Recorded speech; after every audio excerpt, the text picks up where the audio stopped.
Mister, ti lascio respirare perché immagino, no, dico, sì, ho visto che sei rimasto tranquillo, anche perché forse sei rimasto, noi siamo rimasti un po' sorpresi dal non gioco oggi sviluppato dalla tua squadra, cosa che non è normale. Cosa è successo?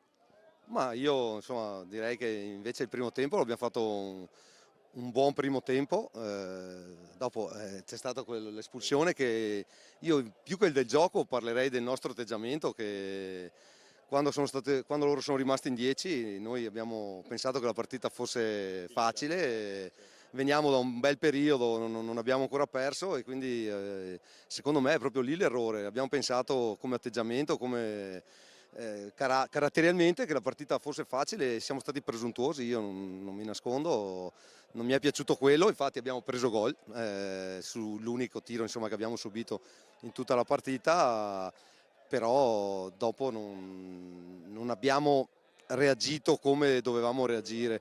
Quindi se devo dire una cosa, più del gioco è proprio l'atteggiamento che ci è mancato il primo tempo. Il secondo tempo con il gioco abbiamo visto che non ce la facevamo entrare e abbiamo dovuto mettere palla davanti. È stata una tua scelta, mister, partire senza Cossalter, senza Faie? Sì, sì, no, no, è una mia scelta perché comunque la Pensavi? società mi ha messo. No, no, no, ma insomma noi temevamo questa partita come tutte, ma io ho una rosa di 25 giocatori e la società mi ha messo a disposizione 25 giocatori, no, ma li faccio giocare perché meritano, quindi abbiamo anche un impegno mercoledì importante, e per la prima volta ci giochiamo i quarti di Coppa nella storia del Cavarzano, quindi per me era una cosa normalissima, ma che ho fatto sempre e farò nella mia carriera, insomma, quindi.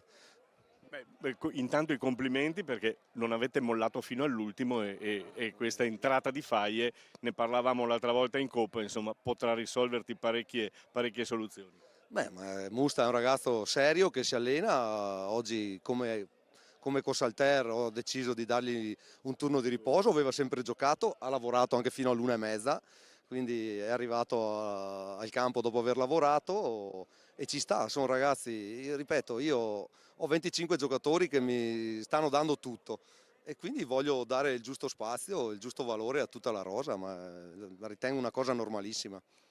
Io ti lascio andare, e intanto abbiamo perso l'altro allenatore, ti ringrazio Faccio, per. faccio i complimenti Ti ringrazio.